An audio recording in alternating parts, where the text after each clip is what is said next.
today. Today's video is going to be about the Wet n Wild trios that I mentioned in my last videos.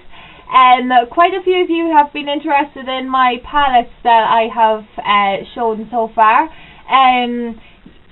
Some of you have actually even ordered from the site that I posted below. I really hope that you enjoy the palettes as much as I do. I know you won't be disappointed. They're absolutely a fantastic eyeshadow, and I really love using them. I think that they're brilliant.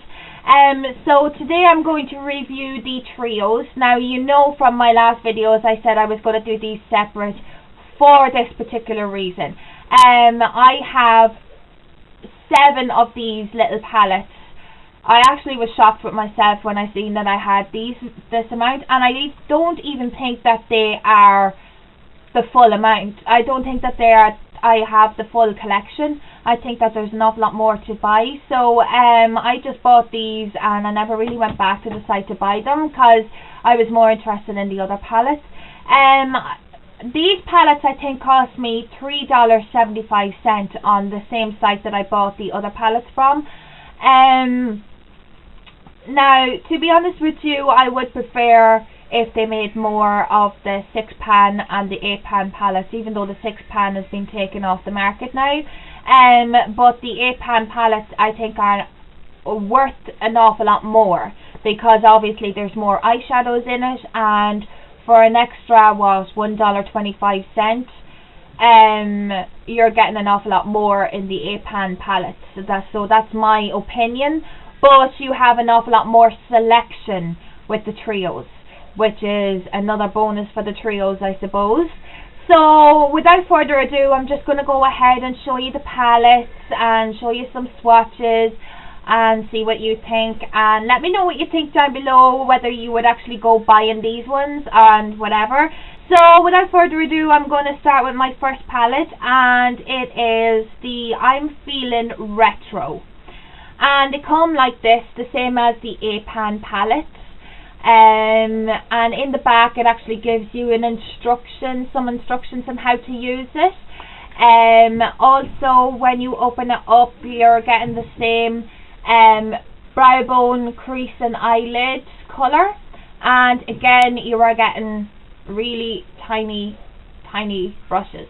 One is a sponge tip applicator, and the other one is kind of a slanted brush. Perfect for anyone who doesn't have brushes. Anyone who does have brushes will find these a waste of time, I think. Well, I do anyway. This palette here is I'm Feeling Retro, and as you can see, they're quite bright colours. This palette in particular is perfect for the summer coming. So as you can see, you're getting a brow bone colour, which is more of a highlight colour. This is a white powdery chalky kind of colour. It is a little bit disappointing because the rest of the colours are so pigmented, but it is pigmented, but it's kind of like a messy job, so you will have some fallout with that. The crease colour, oh, beautiful, absolutely beautiful. It's a nice light shade. It's kind of like an aqua blue with a slight bit of metallic finish. And last but not least is the eyelid colour, which is kind of like a purpley pink metallic colour. As you can see, they're quite light, they're quite summery colours. It is a really pretty palette. You would have to dip your brush quite a bit to get a good colour payoff with this palette. It wouldn't be one of my favourites, but there is some pretty colours in it. The next palette is Silent Treatment. This is one of my favourite palettes of the trios. As you can see, it's a beautiful neutral palette. Now, the brow bone colour I would actually use on my brow bone because it's very light. The colour payoff is quite sheer, and it does kind of give a little slight tint of frosty metallic finish, but it does actually work well even on the fairest skin as a brow colour or a blending colour. So that's that one. Now this crease colour is absolutely fantastic. It is a deep brown, and it's extremely pigmented with golden shimmer to it. Absolutely the prettiest colour. I think it's gorgeous. Gorgeous colour. And last but not least is a taupey colour. It's a little bit on the powdery side, I did find. You do have a bit of fallout with it. It is quite powdery, so be careful with that. Don't sweep your brush on that colour, or kind of just dab it a little bit. But it is a beautiful, beautiful taupey colour with a slight bit of shimmer, but actually the shimmer doesn't show up. So that's the three colours together. It is a beautiful, beautiful palette, and it is one of my favourite palettes because of neutrals. I love neutrals. I think everybody can get away with neutral colours anyway. Now the next palette is, even though I love it, I think this palette would work well with a woman of colour. It definitely would work well with a woman of colour. I have seen so many pictures on the website of women with darker skin tone using this palette, and it just looks fantastic on them. And it is spoilt brat, and it's beautiful, beautiful palette, beautiful colours, highly pigmented, fantastic. So if you're a woman of colour and you're looking for something that's really, really funky, this is the palette for you. It's spoilt brat, as I said, and look at those colours. Beautiful. The Brow Bone colour is, oh, look at that. Look how pigmented that is. It's a metallic silver. Gorgeous. And next is a black with silver shimmer. Very pigmented, as you can see. Absolutely gorgeous. And last but not least is fuchsia pink. Oh, the pigmentation is serious on this palette. Like the swatches basically tell what I'm saying. Even with a base, this works unbelievable. Sweet as Candy. It's a beautiful neutral palette. As you can see, there's a gorgeous, gorgeous colours in it.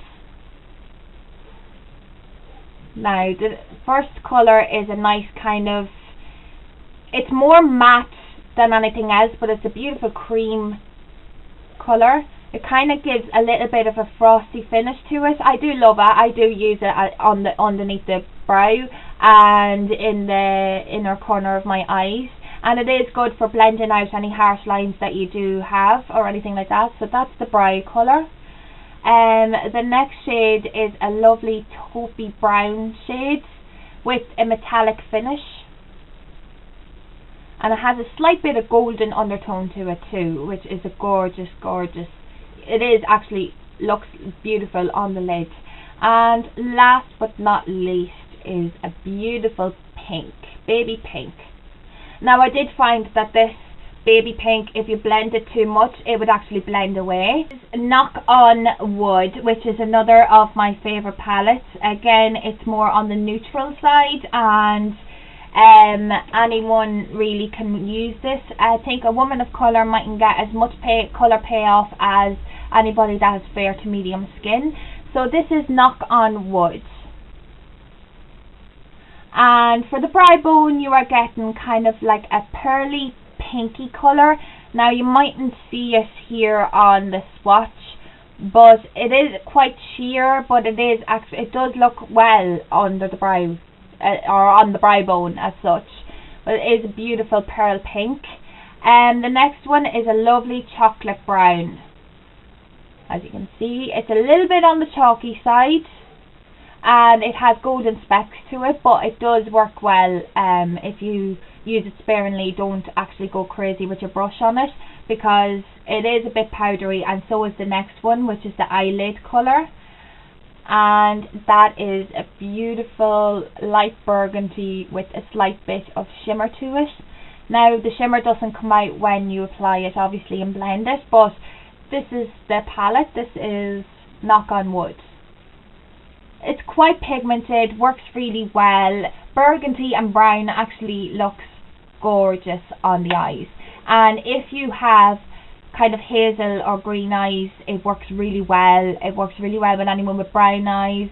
I have hazel eyes now, and it does really make my eyes kind of glow and makes my eyes, my hazel eyes actually pop more than anything else. But I love purples and burgundies anyway. I think it's just fantastic. The next palette, again, not too sure about it. The colours don't really go well together. I wouldn't really call this more of a palette. I would just call these as a single eyeshadows that you can work with other eyeshadows, if you get me. It's Cool as Cucumber. It is greens and purples basically, and you're getting a light green brow bone colour, which I would never use on my brow bone, but I would use on my eyelid. I wouldn't really use this colour, I don't know why, I just don't really like it as such, even though it's very pigmented. It's just, I don't know, but certainly wouldn't use it on my brow bone anyway, put it that way. This next colour is absolutely gorgeous. It's a nice dark purple. And last but not least is a lovely metallic green. I love this colour. It's more of a forest green and it works really well on the eyelid. It's a little bit on the powdery side, but works really well with a good base on it. It lasts for ages. And as you can see, kind of the dark green and the dark purple or the burgundy looks well together. But I don't know, this colour here is just not my cup of tea, if you get me. But it is a lovely palette. I do love the purple and I do love the dark green in it, but it wouldn't be a palette that I would go repurchasing again. Last but not least is a palette that I think everybody will go for. It's Don't Steal My Thunder, and as you can see, all I have to do is show you it and you'll know that what I'm on about. It is a great smoky eye palette, and it is another of my favourites. And the brow bone colour is a frosty white, a little bit on the powdery side, but does work well. I love using this in the inner corner of my eyes. Wouldn't use it really as such on my brow. I would use it very sparingly if I did want a slight bit of shimmer or highlight to it if I was going out or anything. But I love this colour in the inner corner of my eyes. It really makes my eyes kind of wide open. Not that I need it because I have big eyes, but you know what I mean. So that is the white. And next is a lovely black with silver shimmer to it. Quite pigmented, very easy to blend with. And last but not least is a metallic silver. Quite pigmented too, as you can see yourself. I will have swatches of all of these up on my blog. I'll